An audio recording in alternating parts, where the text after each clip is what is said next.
Get this kid off my stage right now! That was the first thing Professor Gordon Whitfield said when Solomon Sanders walked up to the solving station.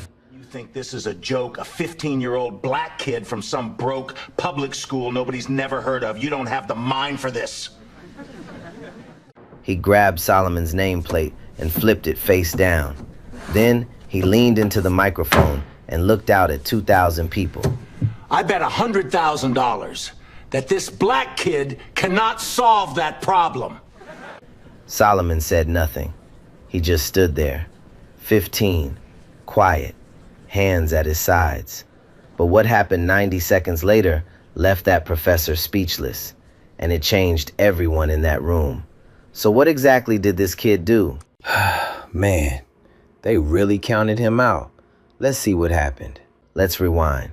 36 hours before that moment, Solomon Sanders rode a Greyhound bus for 14 hours from Chicago to Philadelphia. He was 15 years old. He carried one backpack. Inside it, a notebook, 2 pens, a change of clothes, and a sandwich his mother made before she left for her night shift. His mother, Loretta Sanders, worked as a janitor at a hospital, 2 shifts a day, sometimes 3. His father walked out when Solomon was 6, never came back, never called. Solomon went to Lincoln High School on the south side of Chicago. No math team, no science lab, no gifted program. The textbooks were 10 years old. Half the ceiling tiles were missing. Most kids there were just trying to graduate, but Solomon was different, and nobody knew it. When he was 12, his mother started bringing home old textbooks from the hospital recycling bins, thrown away, ripped covers, pages falling out. They were college-level math books, calculus, linear algebra, differential equations. Solomon taught himself. Every night, on the floor of his tiny bedroom, he worked through those broken books, page by page. By the time he was 14, he had finished the entire university math curriculum, alone. No tutor, no internet courses, just a kid with a pencil and a stack of books nobody wanted. At school, nobody noticed. He sat in the back row, finished his basic algebra tests in 5 minutes. Then he would flip the paper over and solve optimization problems on the back. His teachers thought he was doodling. One person noticed, his math teacher, Tamara Wilson, 28 years old, underpaid, overworked, teaching 30 kids with outdated materials. One afternoon, she looked over Solomon's shoulder and saw what he was writing on the back of that test paper. She froze. She didn't fully understand what she was looking at, but she knew it wasn't algebra. She did some research. She found the National Open Mathematics Challenge, a prestigious national competition held every year in Philadelphia, open to everyone, college students, graduate students, anyone who could qualify. In 34 years, not a single high school student had ever entered. The competition was built for universities, for PhDs, for people with resources and reputations. Tamara signed Solomon up anyway. The organizers accepted his application. The rules didn't have an age limit. They just never expected they would need one. So there he was, a 15-year-old black kid from a broke public school standing inside the Philadelphia Convention Center. 2,000 seats, giant screens, cameras everywhere. The biggest math competition in the country. His badge read, Lincoln High School, Chicago, Illinois. He looked around. Every other badge said MIT, Stanford, Princeton, Caltech. The competitors wore university hoodies and carried laptops and portable whiteboards. They were 20, 22, 26 years old. Some were doctoral candidates. Solomon had a fabric backpack and a grid notebook. Now let's talk about the man who would try to destroy him. Professor Gordon Whitfield, 61 years old. Sterling professor of applied mathematics at one of the most prestigious universities on the East Coast. Over 90 published research papers. 3-time National Award winner for mathematics education. Consultant to the Department of Defense on cryptographic modeling. Whitfield wasn't some loudmouth with an opinion. He was brilliant, genuinely brilliant, and that's what made him dangerous. He arrived at the competition with 6 doctoral students following behind him like a small army. He shook hands with sponsors. He sat on the judging panel for the final round. He gave the opening keynote speech that morning. And during that speech, standing on stage in front of 2,000 people, he said this: "In my experience, depth of training matters more than raw talent. You cannot shortcut rigor. And some programs, I'll be candid, simply do not have the infrastructure to develop world-class mathematical thinking." He wasn't looking at anyone in particular when he said it. He didn't have to. Everyone understood. Solomon sat in the back row. He didn't react. Tamara, sitting next to him, whispered, "You heard what he just said, right?" Solomon nodded. "I heard." Long pause. "It's okay, Miss Wilson. I came here to solve math." Here's what made this competition different from anything else. The winner would receive a $250,000 research grant and an invitation to join an elite research program. For the college students, that was a career launch pad. For Solomon, a kid whose mother couldn't afford a computer, it was an entire universe of possibility. But before any of that could happen, Solomon had to survive the first round. And the people who built the bracket had put him exactly where they wanted him, right in front of Gordon Whitfield's best student. Day 2, morning. The bracket for the round of 64 went up on the big screen. Someone found his name at the bottom. Right next to it, Craig Burnham, 26 years old, 4th-year doctoral candidate, Whitfield's top student, seed number 3 in the entire tournament. That's how the system worked. Unranked competitors got matched against top seeds in the first round. It was designed to filter out the nobodies early, and Solomon was the only unranked entry in the whole competition. The youngest competitor in 34 years of this event. A 15-year-old kid about to go head-to-head with a 26-year-old PhD candidate. Some of the other competitors saw the matchup on the screen and actually laughed. One of them nudged his teammate and pointed at Solomon's badge. "Lincoln High School? Where is that? A middle school?" Solomon heard it. He kept walking. Minutes before the round started, Solomon was at his station, setting up, trying to stay calm. Then Professor Whitfield walked past. He stopped right between the 2 stations. He didn't look at Solomon. He spoke directly to Burnham, but loud enough for everyone nearby to hear. "Craig, just focus on your technique. Take your time. There is absolutely no reason to feel any pressure here." Then he glanced at Solomon. This 15-year-old kid sitting at a desk where his feet didn't even reach the floor because the chair was too tall. Whitfield smiled, a thin, cold smile, and he added, "Fundamentals always beat enthusiasm." A few competitors standing nearby looked away, uncomfortable. They knew exactly what Whitfield meant, but nobody said a word. Solomon's jaw tightened. He gripped the marker in his hand, but he stayed quiet. After Whitfield walked away, Solomon left his station. He went to the hallway behind the stage. He stood against the wall, not moving, not pacing, just standing there with his eyes down. This wasn't fear. It was something worse. It was doubt. 15 years of being invisible. 15 years of being told in 100 quiet ways that boys like him don't end up on stages like this. That his school doesn't produce people who matter. That his neighborhood doesn't grow minds worth noticing. All of that was pressing down on his chest right now. And for the first time since he got on that bus in Chicago, he was asking himself if maybe they were right. Maybe he should just go home. Tamara found him. She saw his face and she understood immediately. She didn't give a speech. She didn't tell him to believe in himself. She didn't say it would be okay. She said 5 words. "So, you didn't ride 14 hours on a bus to walk out of here with your head down." That was it. Solomon looked up. He looked toward the stage. The timer was being set. The giant screen lit up with the first problem. 2,000 people were settling into their seats. He walked back to his station. He picked up the marker. He was 15 years old. He was alone. He was going up against a man nearly twice his age, who had been trained by the most powerful professor in the room. But he was done being quiet about what he could do. Now, here's the thing. What happened next in that first round wasn't just unexpected. It was the kind of moment that made 2,000 people realize they might be watching something they'd never seen before. And it started with a mistake. Not Solomon's mistake, someone else's. Round of 64. Station 1. Craig Burnham, 26 years old, 6'1", wearing a navy blazer with his university crest on the pocket. He looked like he was born for this stage.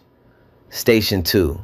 Solomon Sanders, 15 years old, 5'4", thrift store shirt, grid notebook tucked under the desk. His feet dangled a few inches off the floor because the chair was built for adults. The problem appeared on the giant screen, projected 10 feet tall so every person in that auditorium could see it. A constrained optimization problem with nonlinear boundary conditions, 12 variables, multiple constraints, the kind of problem that most college seniors would struggle to set up in an hour. They had 12 minutes. Burnham started immediately. His marker moved fast and confident across the whiteboard. He was using the standard Lagrangian method, textbook approach, clean technique, exactly what you'd expect from a fourth-year doctoral student trained by Gordon Whitfield. Solomon didn't move. 5 seconds, 10 seconds, 15 seconds. He just stared at the board. His marker was in his hand, but it never touched the surface. The crowd started murmuring. A few people in the front rows exchanged glances.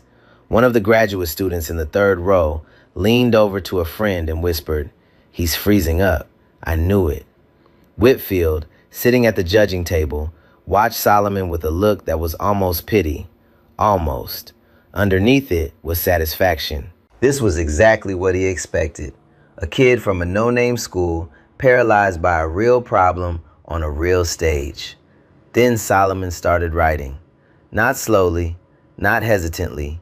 He wrote with a calm, steady speed that looked almost mechanical. Line after line, clean, precise, no crossing out, no pausing. What was he doing? He had seen something. In those 15 seconds of silence, while everyone thought he was freezing, Solomon had recognized a hidden geometric structure inside the problem. The 12 variables weren't independent. They were connected by a symmetry in the constraint space. And if you transform the entire problem into a new coordinate system, those 12 variables collapsed into 4. He wasn't solving the same problem Burnham was solving. He was solving a simpler, equivalent version of that problem, a version that nobody else in the room had seen. Burnham's whiteboard was filling up with dense equations, line after line of Lagrangian multipliers, partial derivatives, substitution chains. It was correct. It was rigorous. It was slow. Solomon's whiteboard had 4 lines. He finished in 7 minutes and 40 seconds. He set the marker down and sat back. Burnham was still writing. The crowd noticed. How could they not? The giant screen showed both boards side by side. One was packed with work. The other had 4 clean lines and an answer circled at the bottom. And the kid who wrote those 4 lines was sitting with his hands in his lap, waiting. Then something happened that nobody expected. The judges began reviewing both solutions. Burnham finished with about a minute to spare. His work filled the entire board. The lead judge started checking Burnham's solution step by step on the big screen. Solomon was watching too. Not his own board. He was watching Burnham's. His eyes moved across the projected equations, line by line, calm, focused. Then they stopped, fixed on one specific spot. He raised his hand. The auditorium went quiet. A competitor raising his hand during the judging review was unusual. The lead judge looked over. "Yes?" Solomon spoke. His voice was soft, almost too soft for the room, but in the silence, every word carried. Excuse me, third constraint, second line. The inequality has to flip when you divide by the negative coefficient. His optimal point is outside the feasible region. Nothing. For about 3 seconds, nobody moved. Then the lead judge turned back to the screen. She looked at the third constraint. She followed the algebra. She checked the sign. Solomon was right. Burnham had divided both sides of an inequality by a negative number and forgot to reverse the direction. A small mistake, the kind of thing you learn in pre-calculus, but it meant his entire answer was invalid. His optimal point didn't satisfy the constraints. The solution looked correct, but it wasn't. And a 15-year-old kid had caught it from across the stage, on someone else's work, projected on a giant screen, while the entire judging panel, all of them university professors, had missed it. The lead judge looked at Solomon, then at Burnham, then back at the screen. The competitor is correct. Mr. Burnham's solution is invalid. The result stands for Mr. Sanders. The room shifted. You could feel it. 2,000 people recalculating what they were looking at. Burnham stared at his own board. Then he turned and looked at Solomon. Not angry, shocked, genuinely shocked. He had just been beaten and corrected by a kid who was 11 years younger than him.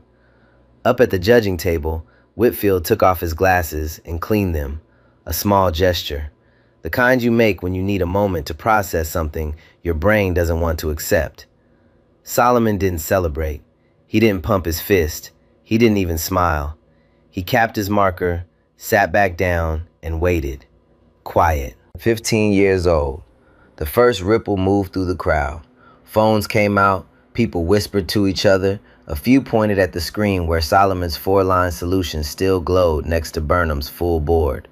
The independent entry, the high school kid, the only minor in the competition. He had just dismantled the number 3 seed in under 8 minutes, and he had caught an error that every judge in the room had missed. But here's what mattered most. Gordon Whitfield had just seen, with his own eyes, exactly what Solomon Sanders could do. And instead of accepting it, he started planning what to do about it. Word spread fast. By the time the round of 16 started, people in the auditorium were already talking about the kid from Lincoln High School, the one who beat Whitfield's doctoral student, the one who solved a 12-variable problem in 4 lines, the one who caught a mistake the judges missed. Solomon's next opponent was a senior from a top 10 university, 23 years old, 8 years older than Solomon. He had placed in this competition 2 years in a row. The problem was a stochastic network failure model, predicting cascading breakdowns across interdependent systems. Heavy math, the kind of thing that graduate research teams spend weeks modeling. Solomon finished in 6 minutes and 20 seconds. His opponent was still writing the opening equations, not close to finishing, still setting up the framework, still defining variables.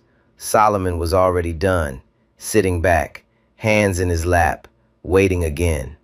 The crowd didn't murmur this time.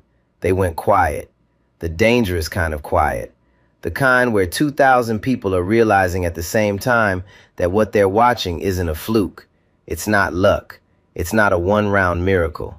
This kid sees things other people can't see. The quarterfinals came next. Solomon's opponent was a second-year doctoral candidate from an Ivy League school, 24 years old, confident, well-prepared. Halfway through the round, the opponent made an error in a differential equations problem, a sign error in a boundary condition. The judges didn't catch it. Solomon didn't raise his hand this time. He just wrote the corrected version on his own board, quietly. He drew a small arrow pointing to the relevant step, didn't say a word, didn't look at the judges, didn't look at his opponent. The camera caught it. The judges caught it. The correction was valid. Solomon advanced. No words, no drama, just the answer. By now, Solomon Sanders was a story that had escaped the building. Social media was lighting up. Posts and clips were spreading. A 15-year-old black kid from a public school in the south side of Chicago. No institutional backing. No coach, no team, just a grid notebook and a thrift store shirt. And he was cutting through the best math students in the country like they were standing still. Every opponent was older. Every opponent had more training, more resources, more support. None of it mattered. But while the crowd was falling in love with Solomon, someone else was getting angry. Gordon Whitfield had stopped smiling after the first round. By the quarterfinals, he wasn't just unhappy, he was hostile. He was seen talking with other judges between rounds, low voices, serious faces. Then he filed a formal request with the competition chair. He wanted a rule change for the final round. Specifically, he wanted to restrict the types of solution methods that competitors could use. He didn't say Solomon's name. He didn't have to. The restriction was aimed directly at the geometric transformation technique that Solomon had been using to dominate every round. The request landed on the desk of Dr. Eleanor Whitmore, 58 years old, Dean of the College of Sciences at the host university, former Fields Medal shortlist nominee, and the chair of this competition. Whitmore read the request. She looked at Whitfield. Her response was one sentence. "The rules were published 8 months ago, Professor Whitfield. They apply equally to all participants. Your request is denied." Whitfield's face didn't change, but his eyes did. Something cold settled behind them. He wasn't done. He was just getting started. And that's the thing about men like Whitfield. When they can't win inside the rules, they start looking for ways around them. When a 15-year-old kid from nowhere starts threatening 40 years of authority, the response isn't admiration, it's destruction. Okay, real talk. This kid is 15.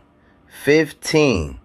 And he's smoking every single person they throw at him.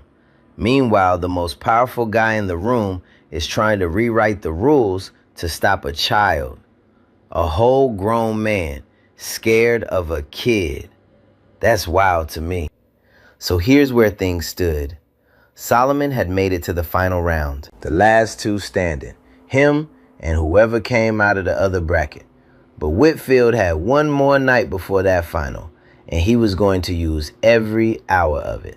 The question was, what was he willing to do to make sure this kid lost? That night, Solomon sat alone in a budget hotel room 6 blocks from the convention center. Tamara had booked it with her own money, her teacher's salary. She never told him that. The room was small, one lamp, thin walls, traffic noise outside. Solomon sat on the edge of the bed with the hotel notepad in his lap, working through practice problems with a ballpoint pen. No laptop, no tablet, just pen and paper, the way he'd always done it. At 10:15, he called his mother. Loretta picked up on the third ring. She sounded exhausted. She had just finished her second shift. "You eating?" "Yes, ma'am." "Are you solving things?" "Yes, ma'am." "Good. That's all I need to hear." That was the whole conversation. 16 seconds. A hospital janitor who didn't understand optimization theory or geometric transformations or constraint matrices. But she understood her son. She understood that he needed to hear her voice. And he understood that she needed to know he was okay. 16 seconds. And it said everything about why this kid was fighting so hard. While Solomon was sitting on that hotel bed, Gordon Whitfield was having a very different kind of evening. He hosted dinner at an upscale restaurant near the venue. The guest list, competition sponsors, senior judges, 2 members of the academic review board, wine glasses, white tablecloths, the kind of dinner where decisions get made before anyone votes. Whitfield didn't mention Solomon by name. He was too smart for that. Instead, he talked about the importance of institutional credibility in mathematical research. He talked about the risk of elevating unvetted talent. He talked about how embarrassing it would be for the competition if a high school student with no formal training won the title. "What message does that send?" he said, swirling his glass. "That rigor doesn't matter? That decades of institutional excellence can be replaced by a child with a notebook?" He let the question sit. He didn't need to answer it. The seeds were planted. And somewhere between the second course and dessert, a decision was made about the final round problem set. Day 3, the final. Solomon arrived at the convention center early. The hallways were already buzzing. Camera crews were setting up. The auditorium was filling. 2,000 seats. Almost everyone taken. He walked to the competitor's staging area and found three things waiting for him. The first, the final round problem set had been changed overnight. Dr. Whitmore confirmed that the problems had been updated by the judging panel. Standard procedure, she said. But the new problems leaned heavily into abstract algebraic topology. That was Whitfield's specialty. The old problem set had favored applied optimization, Solomon's natural strength. Someone had shifted the ground underneath him while he slept. The second, his opponent. Solomon had expected to face whoever won the other bracket. Instead, the name on the board was Derek Adams, 25 years old, another one of Whitfield's doctoral students, from a completely different bracket. Adams was technically gifted, well prepared, and had been personally coached by Whitfield for exactly this scenario. The third, the bet. This was the moment, the one from the beginning of this story, the one you've been waiting to see in full. The auditorium was packed, 2,000 people, giant screens glowing, cameras rolling. The live stream was live. Solomon walked to his station. He placed both hands flat on the desk. 15 years old, alone. Professor Gordon Whitfield stood up from the judging table. He picked up the microphone. He looked at Solomon, looked him up and down. Then he turned to the crowd. "Get this kid off my stage, right now." The room went cold. "You think this is a joke? A 15-year-old black kid from some broke public school nobody's ever heard of? You don't belong here, son. You don't have the mind for this. You never did, and you never will." 2,000 people, silent, frozen, watching a 61-year-old professor say these words to a child. Then Whitfield leaned closer to the microphone. "I bet $100,000 that this black kid cannot solve that problem." He reached across the desk and grabbed Solomon's nameplate, flipped it face down, pressed it flat with his palm, like he was squashing a bug. Gone. The boy's name erased in front of everyone. Some people in the crowd gasped. A few looked away. One woman in the fourth row covered her mouth, but nobody stood up. Nobody said stop. That's how power works. When the most important man in the room decides to humiliate a child, the room lets him. Solomon stood at his station. He didn't flinch. He didn't cry. He didn't shout back. He just stood there. 15. Quiet. His hands flat on the desk. But behind the stage, after the cameras cut away for the pre-round setup, Tamara found him in the hallway. He was standing against the wall, palms flat on the concrete, head down. "They changed the problems," he said. His voice was steady but thin. "They put his student in my bracket, and he just said that in front of everyone. He called me that in front of everyone." Tamara didn't touch him. She didn't hug him. She just stood there, 2 feet away, and waited. "So what are you going to do?" she said. A long silence, the sound of the crowd filtering through the walls, 2,000 people settling into their seats for the final. Solomon turned around. His eyes were calm, not angry, not scared, something else. The look of a 15-year-old who had just decided, "I'm going to solve it." He walked back to the stage. The lights hit him. The screens glowed. Derek Adams was already at his station, marker in hand, ready. The timer was set. The problem would appear on the screen any second now.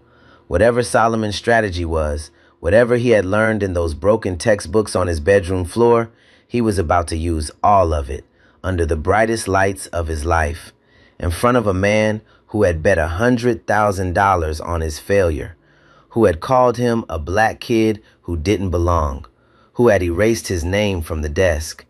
The clock was about to start, and nobody in that room, not a single person, had any idea what was coming. The problem appeared on the screen, and it wasn't what anyone expected.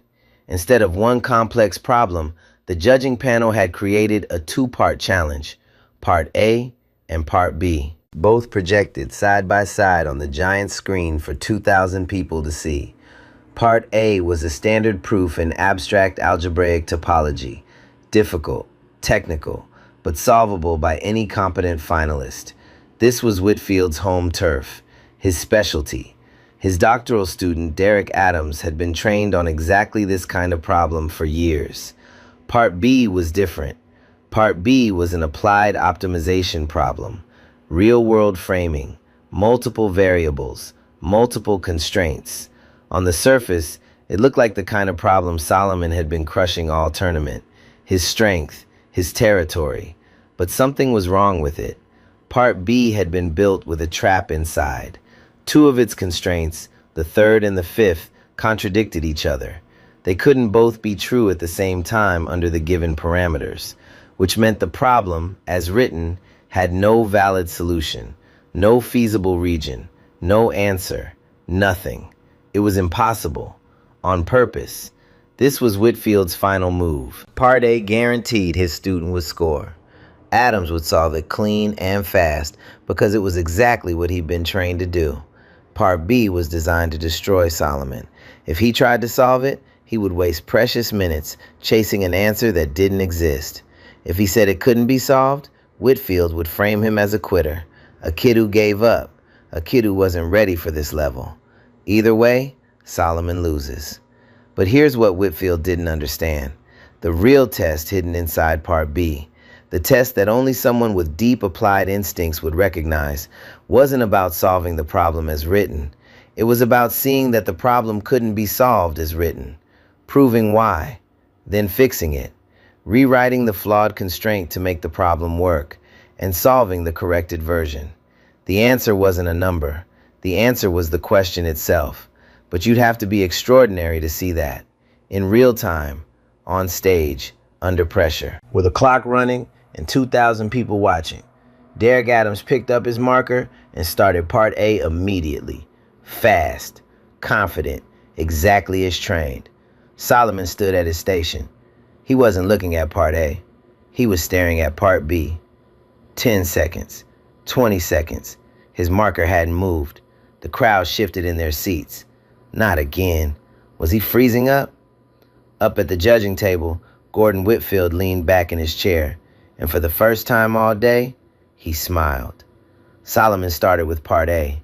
His hand moved, but slower than before. The crowd could feel it. Something was off. He completed Part A in 4 minutes, clean, correct, but without the elegance that had defined every round before this one.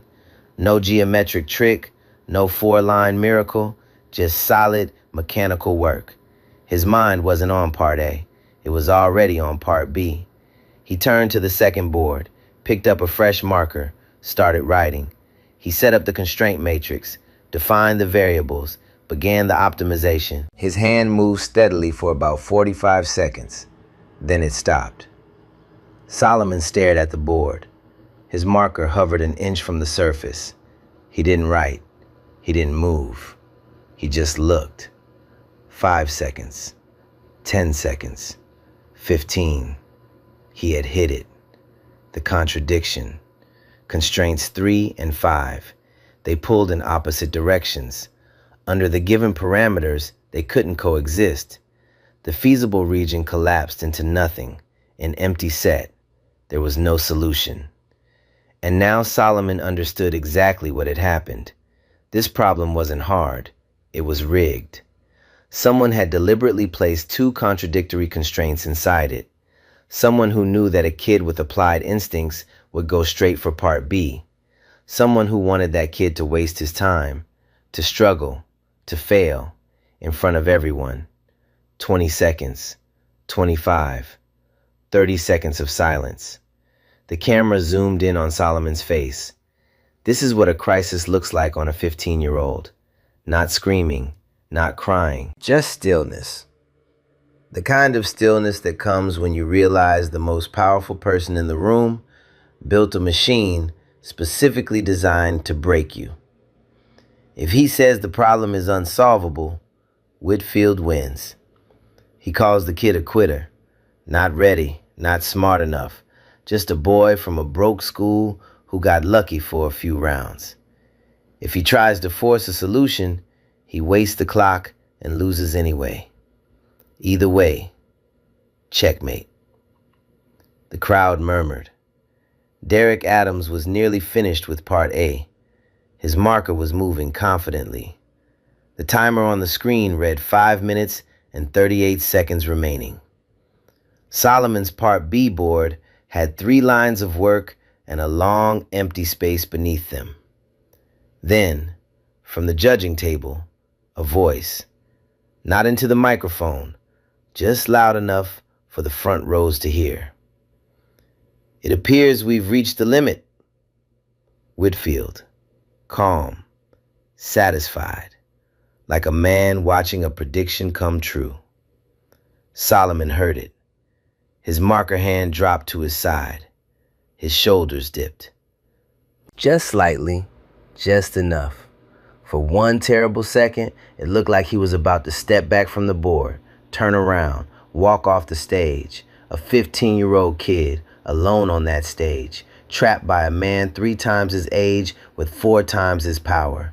2,000 adults in the seats and not one of them stepping in. Then a voice cut through the silence. Not from the judging table, not from the stage, from the 6th row. Clear, steady, not loud, but sharp enough to reach him. So, solve the real problem. 5 words. Tamara Wilson, the math teacher from Lincoln High School who made $29,000 a year, who signed him up for this competition, who paid for his hotel room with money she didn't have, who saw him before anyone else did. She didn't say believe in yourself. She didn't say you can do it. She said solve the real problem, because she knew he could see it. She knew he already understood what was really on that board. Solomon looked at part B again. His eyes changed. Not anger. Something sharper. Something deeper.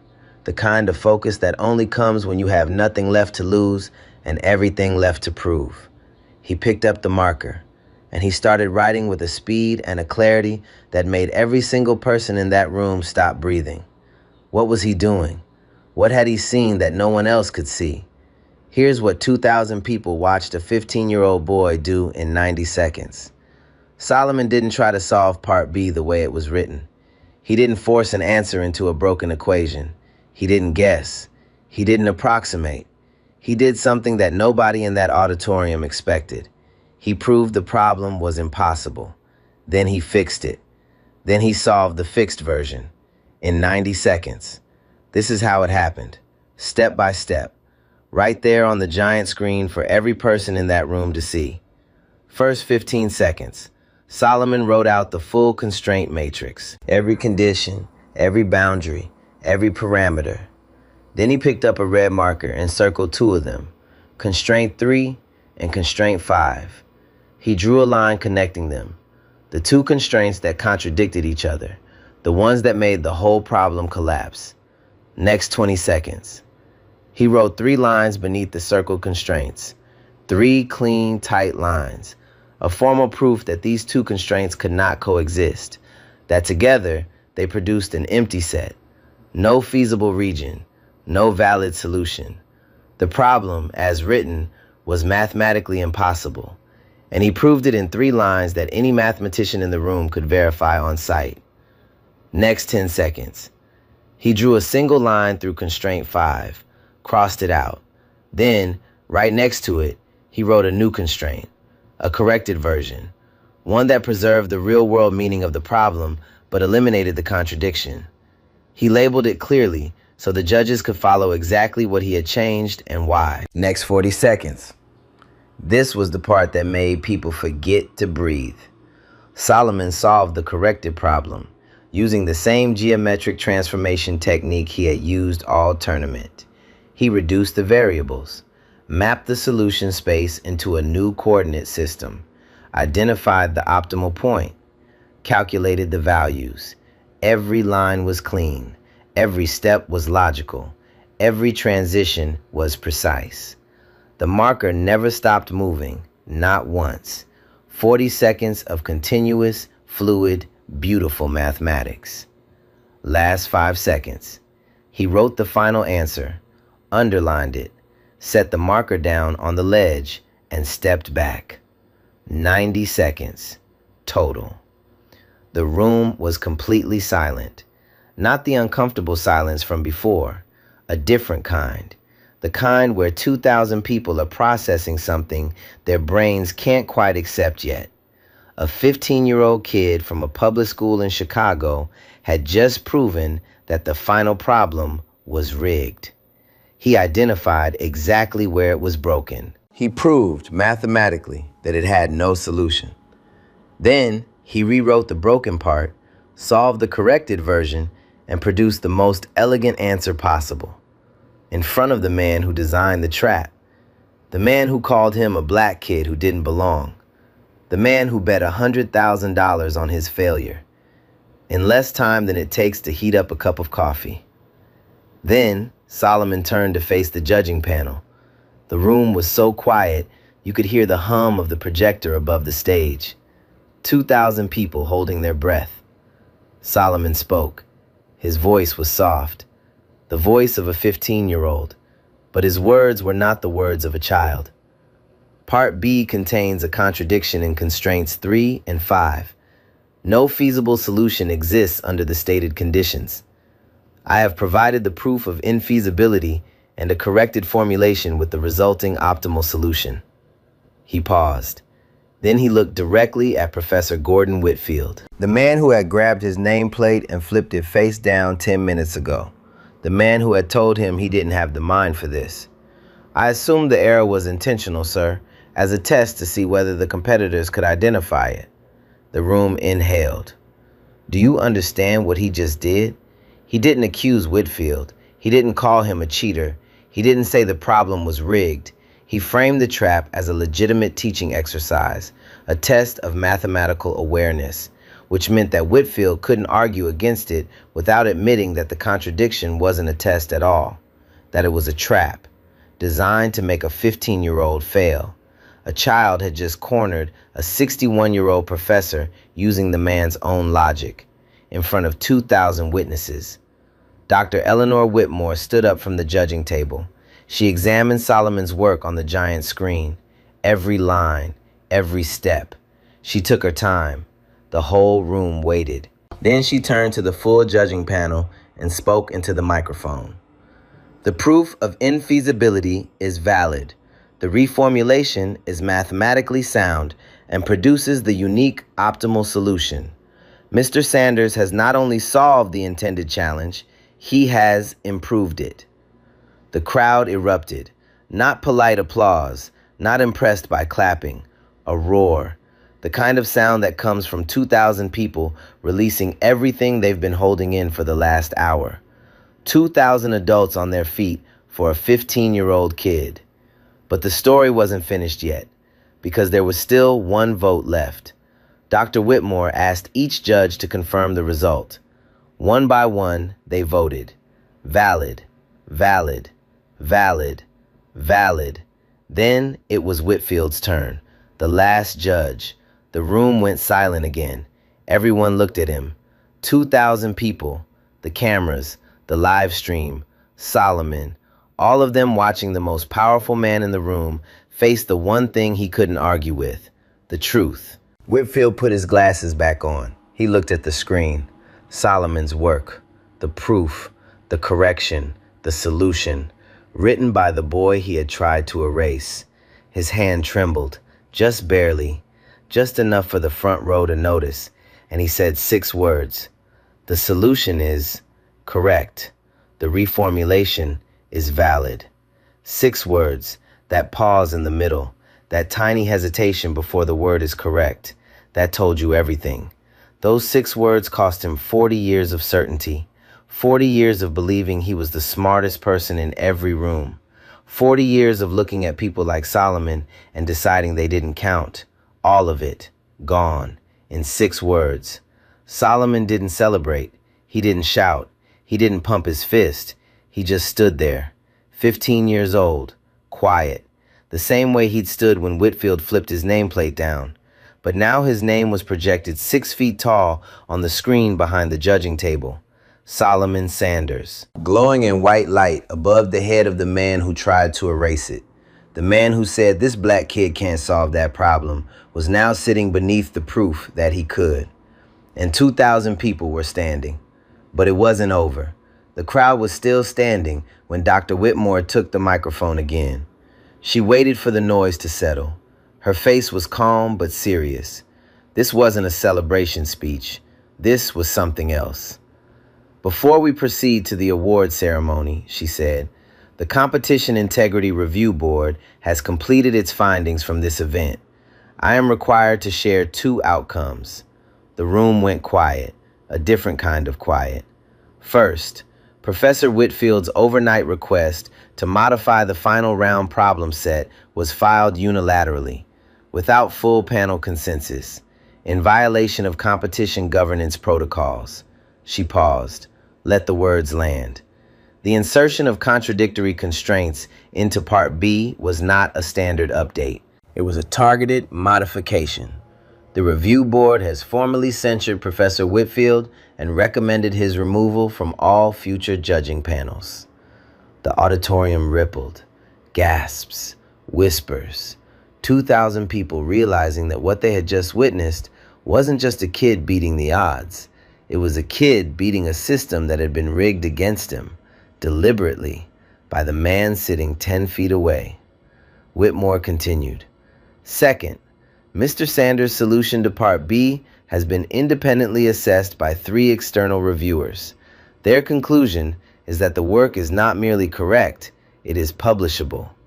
The reformulation technique demonstrated by Mr. Sanders has potential applications in logistics and infrastructure optimization. The competition's academic sponsor has extended a direct invitation for Mr. Sanders to present his work at their annual research symposium. She let that sink in.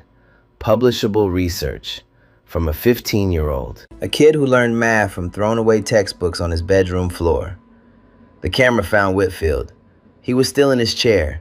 He wasn't looking at the crowd. He wasn't looking at the cameras. He was staring at Solomon's board. And his expression wasn't anger. It wasn't embarrassment.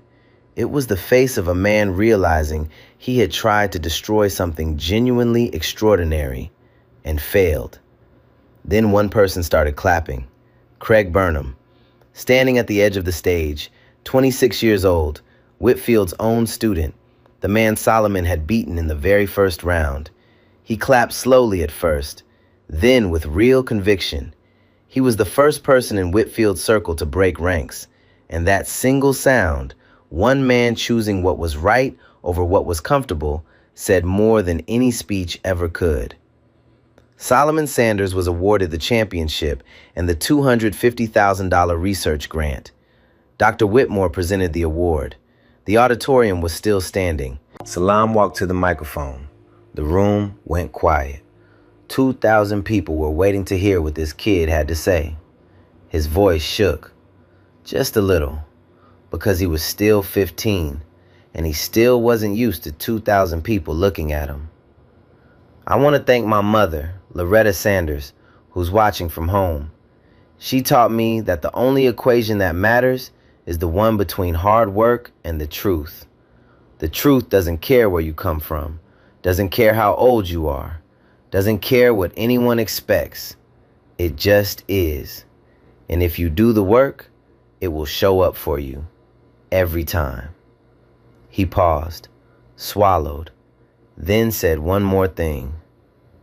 And to anyone watching who's ever been told they don't belong, find the work that makes you undeniable, then show up and do it.